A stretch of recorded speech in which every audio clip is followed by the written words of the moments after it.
दोस्तों ये मक्का के चारों साइड से रिंग रोड है, फर्स्ट रिंग रोड है इसका नाम।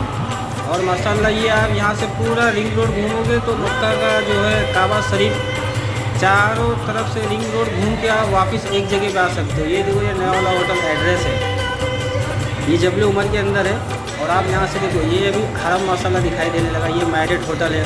पीछे देखो क्लॉक टावर दिखाई दे रहा है, हरम का मीनार दिखाई दे रहा है माशाल्लाह, क्लॉक टावर पूरा दिखने लगा। रिंग रोड है, जिस तरीके से आप गोल गोल घूमते जाएंगे आपको पूरा दिखाई देगा। ये जियाद का रोड है, जियाद।